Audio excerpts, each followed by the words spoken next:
تو خواتین حضرات میں اب دوبارہ اس کالج کے ان ورانڈوں کی طرف آ رہا ہوں کہ جس میں نے سوچا کہ اگر انسان نے اس قسم کی تھیوریٹیکل تھیسس پالنے بھی ہیں تو ہماری طرف بھی تو کچھ ہونا چاہیے. تو لاجیکل پازیٹیوسٹ ایک بات کہہ رہے تھے بار بار کہ کوئی ڈیٹا نہیں ہے. When I looked it on my own religion, I came to know کہ یار ہمارے پاس تو خدا کا اتنا بڑا ڈیٹا موجود ہے. وہ کہتا ہے یہ کتاب میری ہے, اس کا ایک ایک لفظ میرا ہے, نہ صرف میرا ہے بلکہ میں قیامت تک اس کی حفاظت کروں گا. خادم آزاد, کبھی آپ کے ذہن میں خیال آیا کہ جس کتاب کو آپ اٹھا دیں یہ خدا کے لفظ ہے اپنے, یہ اس کا ڈیٹا ہے, اس نامعلوم کا ڈیٹا ہے, اس ان سین میکسیمٹی کا دعویٰ جو ہے خدا وند کریم کا ڈیٹا آپ کے 300 صفحوں کی شکل میں آپ کے ہاتھ میں ہوتا ہے. تو what else do you need about God. ہاں یہ کیسے پتہ لگے کہ ڈیٹا, یہ مسئلہ ہے, یہ پتہ کرنا بڑا ضروری ہے. اگر انسان, یہ میرا تھیسس تھا جو اس وقت ان کوریڈورز میں بنایا میں نے, کہ اگر انسان 1000 مرتبہ بھی غلطی کرے تو وہ انسان رہتا ہے, مگر اگر خدا ایک غلطی بھی کرے تو خدا نہیں رہتا. اگر انسان 1000 مرتبہ بھی غلطی کرے تو انسان ہی رہے گا, ڈنگر نہیں بن جائے گا, جانور میں متشکل نہیں ہو جائے گا. مگر اگر خدا ایک غلطی کرے تو خدا نہیں رہتا.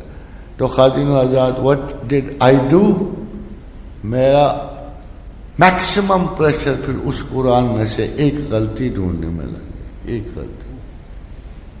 وانٹ یو انڈرسٹینڈ کہ اگر قرآن میں کوئی غلطی نکل آئے, اگر قرآن میں کوئی غلطی نکل آئے تو خدا نہیں رہتا. آپ آزاد, میں آزاد, سب کچھ آزاد. So I did my best. Atheist کی طرح نہیں.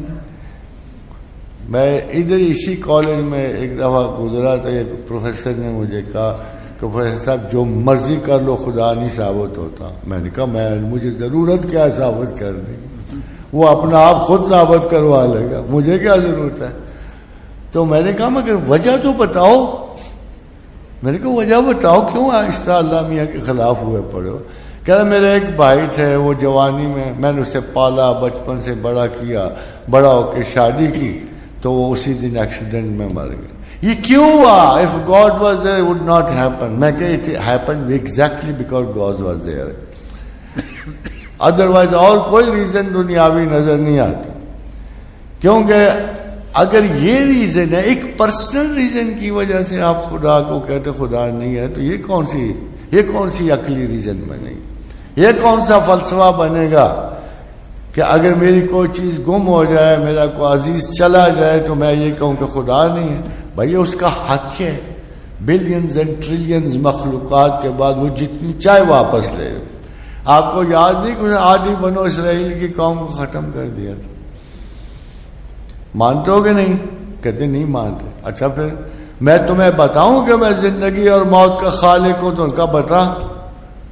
تو پھر خدا نے ایک برق سائقہ بھیجی اور آدھی بنو اسرائیل کو اٹھا لیا.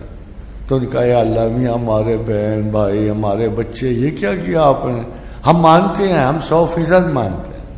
ثم بعثناکم من بعد موتکم لعلکم تشکرون. پھر ہم نے تمہیں لوٹا دیے تاکہ تمہیں ہم مانتے رہو. خادم حضرات, اگر قرآن کا ایک لفظ غلط کر دو تو آپ خدا سے آزاد ہو جاتے. جب میں نے قرآن کھولا تو آدھی جان تو اسی وقت نکل گئی خوف سے. پتہ ہے کیوں؟ مطلب مجھے نہیں پتا آپ قرآن اس طرح پڑھتے ہو کہ نہیں, مجھے کم از کم اتنا خوف آیا کہ ساری ایگزسٹنس مشتبہ نظر ہونی شروع.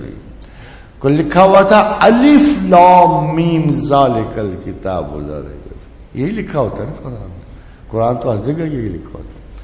میں نے سوچا یار اتنے نیگیٹو طریقے سے قرآن شروع کرنے کی ضرورت کیا تھی اللہ کی؟ اگر یہ لکھ دیتا, اور آگے کہا بھی اس نے کہ ذالک الکتاب نزل بالحق, آگے کہا اسے, مگر شروع نہیں کیا. کبھی غور کی یہ پہلا جملہ یہ کیوں بولا؟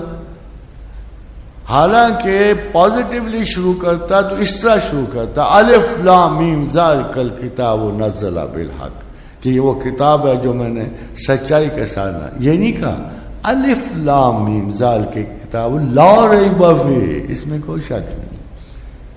Isn't he directly challenging your sense of inquisitiveness? Isn't he challenging your skepticism? Isn't he telling you کہ کوئی شاکت نکالو نا، اور بھائی کوئی شاکت تو نکال لو، کتاب تمہارے سامنے پڑی ہے، کوئی عذر ہے. اور اگر تم کتاب ایسی ویسی نہیں، اس کا ایک جملہ بھی کوئی نہیں لکھ سکتا. کل ہی میں ایک چھوٹا سا جملہ عذاب کا پڑھ رہا تھا، میں تو سن نہیں رہ گیا، اس سٹائل پہ قربان جائیے، کیا کیا خوبصورت ہے. فَإِذَا نَزَلَ بِسَاحَتِهِمْ، میں آپ کو جو اس کی لینگویج کی سٹائل بتا رہا ہوں. فَإِذَا نَزَلَ بِسَاحَتِهِمْ فَسَاءَ صَبَاحُ الْمُنذَرِينَ. عذاب کی آیت ہے، انعام کی نہیں ہے، مگر ذرا سٹائل دیکھو. جب عذاب ان کی آنگن میں اترے گا، آنگن کا استعمال دیکھا، کبھی کسی کو اس طرح بھی کرتے دیکھا جس طرح خدا کر. جب عذاب ان کے آنگن میں اترے گا، ڈرائے بری ہے ڈرائے گئوں کی سحر. یہ ہے قرآن کا. That's why they would say کہ اس سٹائل کو کوئی دنیا کا کوئی شخص کاپی نہیں کر سکتا، کہ یہ اتنا خوبصورت سٹائل ہے، اور اتنی آیت میں اتنی غضب اور اتنی قہر کی نشاندہی ہے، مگر دیکھو انداز کیا ہے. جب عذاب ان کے آنگن میں اترے گا، بری ہے ڈرائے گئوں کی سحر. میں شمع فروزہ ہوں، میں آتش لرزہ ہوں، میں شمع فروزہ ہوں، میں آتش لرزہ ہوں.